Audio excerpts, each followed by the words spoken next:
नमस्कार दोस्तों, स्वागत है आपका सीमेंट उद्योग व माइनिंग प्रभावित मंच पर। तो दोस्तों, आप लोगों को एक अपडेट देना जरूरी है क्योंकि यहाँ पर धरना चल रहा है। क्रमिक भूख हड़ताल हमारी चल रही है और आज 33वां दिन है। दोस्तों, हमें हमारे जो गांव के नवयुवक मंडल है मांगू मेहाड़ा से, वो एसडीएम कार्यालय अर्की में गए थे अभी, तो हाल फिलहाल में। तो वो वहां पर शिकायत लेकर गए थे इसी मामले में, जो कि आपको बार बार बताया जा रहा है कि यहाँ पर जो ब्लास्ट हुआ था और उस संदर्भ में नीचे जो पत्थर आए थे, क्योंकि ये जो गांव नीचे नजर आ रहा है ये वही मांगू घाट और म्याड़ा इसको कहते हैं, ये गांव है। तो यहाँ की तरफ वो पत्थर आए थे, तो वो नवयुवक मंडल की तरफ से गए थे। तो कहीं ना कहीं मुझे भी कुछ लोगों ने जाने के लिए कहा, लेकिन आपको पता है कि मैंने तो बहिष्कार किया है और मैंने उनको कहा भी कि आप लोग जा सकते हैं, आप जाइए। और क्यों ना, क्योंकि ये अधिकार है, जब जान माल का खतरा है तो जाना चाहिए, एसडीएम कार्यालय जाइए, वहां पर अब आपको बात रखनी चाहिए जो आपको उचित लगता है, आप अपनी समस्याएं रखिए। लेकिन मेरी तरफ से तो अभी हाल फिलहाल में बहिष्कार है, क्योंकि धरना स्थल पर आना होगा। तो उन्होंने भी कहीं ना कहीं वो गए और उन्होंने ये साफ शब्दों में कहा कि इसमें कोई अगर ठोस कार्रवाई अभी तक नहीं होती है प्रशासन के द्वारा, तो हम भी धरने के साथ जुड़ेंगे और वहां पर बैठकर हम धरना देंगे सभी लोग मिलकर। तो देखिए दोस्तों, लोग जाग रहे हैं, लोग कहीं ना कहीं तैयारियां कर रहे हैं, बड़े स्तर पर लोग आगे आ रहे हैं।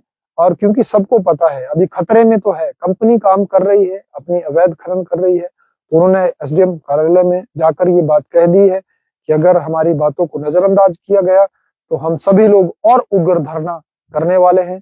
ये और बहुत सी चीजें ऐसी निकल कर आ रही है। कुछ हमारे जो स्थानीय हैं, हमारे कुछ दलाल भी है, उनके आपको पता है दलालों का दोस्त दलाल ही होता है। तो कुछ लोगों का ये भी कहना है, वहां पर नौजवान जो अपने ही भाई है, कि थोड़ा सा माहौल गर्म होता है फिर हम जाएंगे। तो गर्म का मतलब क्या होता है ये तो चलो वो जाने, या वो या भगवान जाने तो क्या है।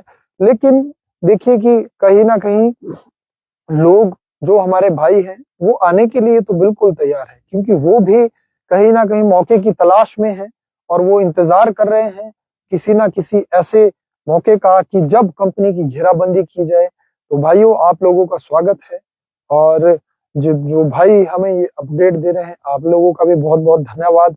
और क्योंकि आप मंच के साथ हैं और मंच के द्वारा उठाए गए कदमों के लिए आप लोगों का प्रयास युगों युगों तक याद रखा जाएगा। और लोग क्योंकि कहीं ना कहीं जब किसी ना किसी तरह की ये जो अंबुजा अडानी सीमेंट है, ये लॉबी है, ये तो आज इनकी गुंडई आई है। इतिहास गवाह है, जब जब इस देश को लूटने के लिए कोई ये गुंडा राज चला है, चाहे अंग्रेजों के समय में था, चाहे आज के समय में है, इस लोकतांत्रिक देश में आज कर रहे हैं ये लॉबी, ये कॉरपोरेट, ये इंडस्ट्रीज।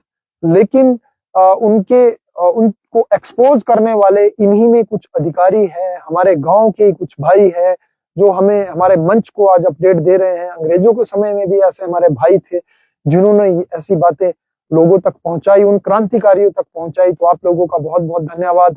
कुछ कंपनी में अधिकारी है जो काम कर रहे हैं, वो परेशान हो चुके हैं, इनकी तरफ से इतना टॉर्चर ये करते हैं, तो वो सारे सच हम लोगों तक पहुंचा रहे हैं।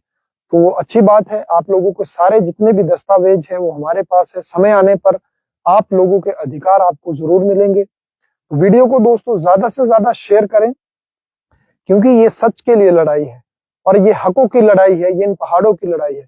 तो इस ठिठुरती ठंड में हम लोग यहाँ पर बने हैं, ये आप देख सकते हैं, चारों तरफ बादल है, घिरा है, ये पहाड़ी ठंडी हवाओं से यहाँ पर चल रही है। लेकिन इनसे हम लड़ते रहेंगे, हम डटे रहेंगे। हम ठंड से, सर्दी जुकाम या किसी भूख से हम तब तक लड़ते रहेंगे जब तक डीसी महोदय मौके पर नहीं आ जाते। और हमने न्यायिक जांच की मांग यहाँ पर की है उन अधिकारियों की, कि जो जो कंपनी को बचाने के लिए जिम्मेवार है, या ये मामला सामने एफआईआर आने के बाद भी जो यहाँ इन पहाड़ों की को काट अवैध खनन या अवैध ब्लास्टिंग के मामले में यहाँ पर मौके पर नहीं आ रहे हैं। और हमने मैजिस्ट्रेट इंक्वायरी की मांग इसीलिए बार बार रखी है और आगे भी हमेशा अनिश्चित काल तक रहेगी, कि इसमें मजिस्ट्रेट जांच करवाई जाए और न्यायिक जांच की हम साथ में मांग करते हैं। और क्योंकि कानून बहुत बड़ा है, कानून हमें पता है कि कानून के दायरे में हर वो इंसान आएगा। हमारे ऊपर एफआईआर हो चुकी है, मेरे ऊपर कोई बात नहीं, लेकिन उन लोगों को भी इस बात का ध्यान रखना पड़ेगा कि कानून सबसे ऊपर है, कानून शक्तिशाली है और कानून सबके लिए बराबर है। वो हम जानते हैं, समय आने पर हम सबका जवाब देंगे। हम वॉच कर रहे हैं, हम देख रहे हैं किस लेवल तक आप लोग आगे करते हो, कैसे मिली भगत और किस तरह कितनी धाराएं और क्या क्या हम पर अभी लगने वाली है, ये भी सवाल है। और जब तक डीसी महोदय और हमारे सांसद सुरेश कश्यप जी इस धरना स्थल पर नहीं आते, तब तक क्रमिक भूख हड़ताल अनिश्चित काल तक जारी रहेगी। ज्यादा से ज्यादा शेयर करें। जय हिंद, जय हिमाचल।